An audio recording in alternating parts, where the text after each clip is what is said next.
Namaskar, this is Akhilesh Bhargava. Welcome to Tit-Bits on Business and Finance with me.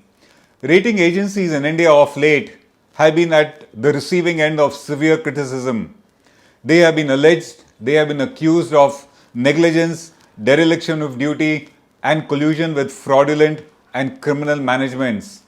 And this criticism has become very strident, particularly after the ILFS saga, wherein it was discovered that despite ILFS being a rotten and fraudulent organization, the rating agencies had given it a AAA rating, the highest possible credit rating, right up to the end. And it is this AAA rating which actually hoodwinked lots of investors in investing money with the ILFS group, probably now losing most of it. But it is not just rating agencies who are guilty of negligence, etc. That also applies to company managements. A recent report says that 1/3 of companies were found to be not cooperating with the rating agencies at all. These managements do not cooperate by not giving vital data and records or blocking access to such vital data or records to the rating agencies. The figure says that out of 50,000 ratings given by rating agencies as at 31st March 2019, 32% were found to be the non-cooperation category. They were not cooperating with the managements. And the same figure last year was 24%. Thus, there has been a sharp rise in non-cooperation by managements with the rating agencies.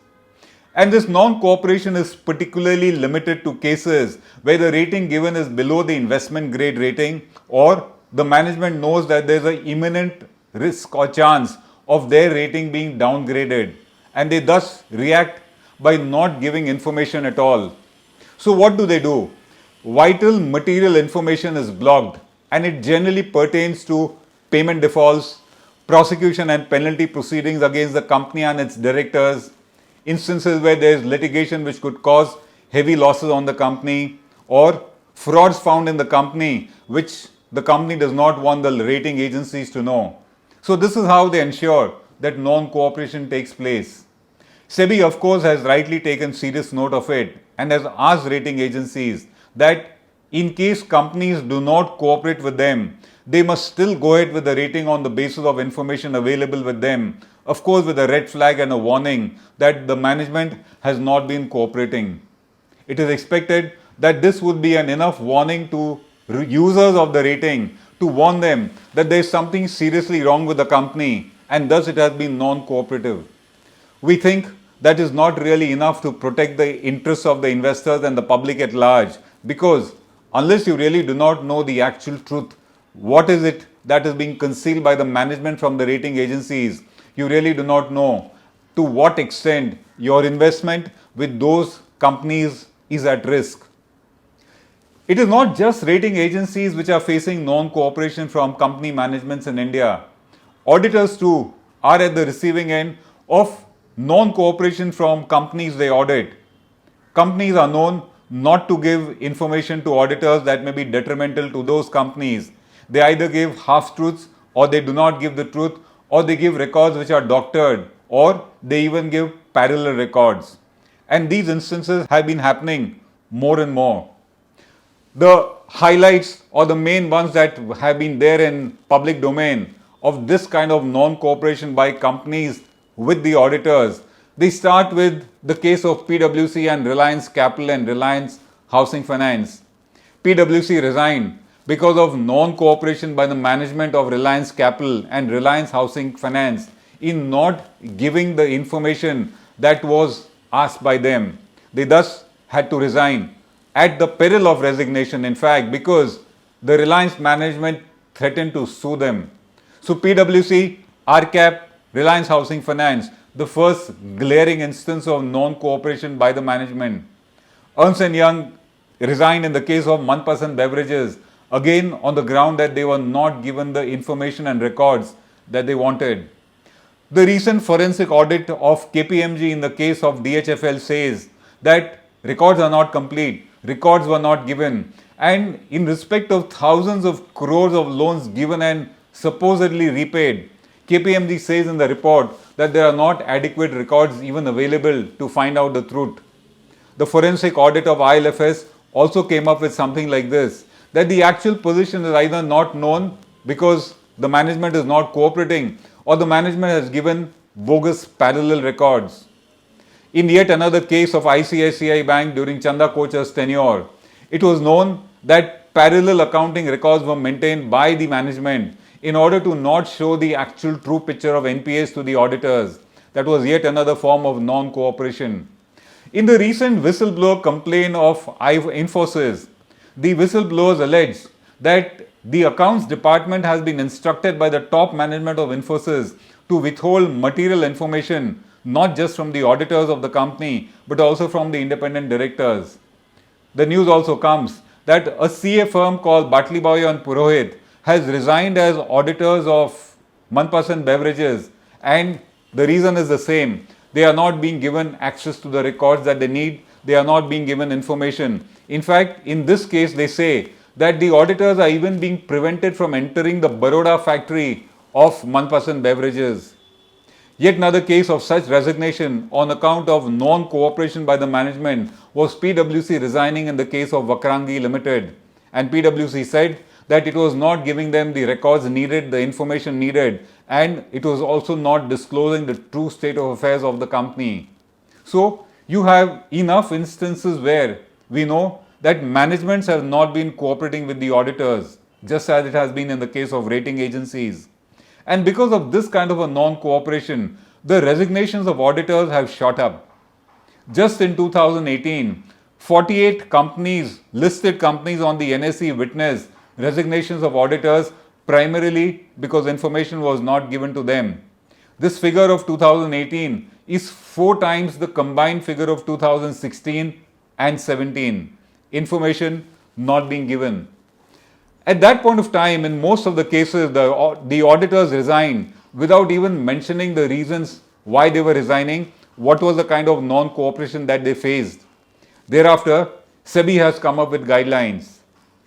SEBI says that where auditors resign because of non-cooperation, they must first approach the chairman of the company and inform him of the non-cooperation and seek cooperation. And thereafter, if they resign, SEBI says that the resigning auditors will yet have to issue the quarterly accounts reports on the company so as to give them a chance to tell the truth to the stakeholders at large. Even the ROC has tightened its guidelines. Earlier, the retiring auditors seldom used to tell the reasons for the retiring, and now the ROC says that they must disclose the reasons why they have put in their resignation. Thus, non-cooperation by the management, whether with the auditors or with the rating agencies, has been rampant. Because of that, laws have been tightened. They are trying to ensure that the auditors, when they face such a situation, there must be a remedy out so as to find out the truth. But then, the larger picture according to us in this kind of a matter is it's a serious issue. When company managements do not cooperate with the likes of rating agencies and auditors, both of whom according to us are watchdogs of the common investor, it creates a situation where people are going to be hoodwinked. And the larger issues that get raised according to us are, independent directors according to us have a primary role to play when there is non-cooperation either with the auditors or with the rating agencies. They need to take up the matter not just with the company board but also inform the authorities themselves where they find this kind of non-cooperation.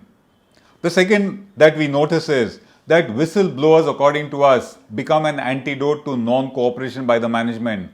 Wherever the management is not giving data or it is giving false or manipulated data, whistleblowers have a huge role to play, and thus the protection that is being granted to whistleblowers under the SEBI regulations and under the Companies Act is justified. The third issue that comes is auditors need to be protected from powerful and intimidating managements of companies. In the case of Reliance Capital, the management threatened to sue PwC and a defamation suit was filed. So, retiring auditors are bound to be under threat from powerful managements, and these retiring and resigning auditors need protection. In order to ensure that the common investor is protected, we need to ensure that wherever the management is found guilty of not cooperating with the auditors and the rating agencies, there must be heavy punishment given to such managements, or the management must actually be changed. And even the converse is true. If it is found that auditors and rating agencies have not reported such non-cooperation and have still given their reports or rating reports, then even they must be heavily punished for having directly or indirectly participated in this kind of a malpractice. So non-cooperation by managements is a serious issue, and it directly impacts the interests of the common investor and the shareholder. And the government needs to take this seriously so as to ensure that if there is non-cooperation, there is a remedy to ensure that cooperation is meted out. Otherwise, the growth of corporate India, according to us, will only suffer because capital formation is bound to suffer. This is Akhilesh Bhargava signing off till we meet again. Namaskar. Now be the first to know about the latest updates on our new news app. Go on your Android or iOS, search for HW News Network. Download our app, choose the language you prefer to get updates in, and be up to date with the latest news.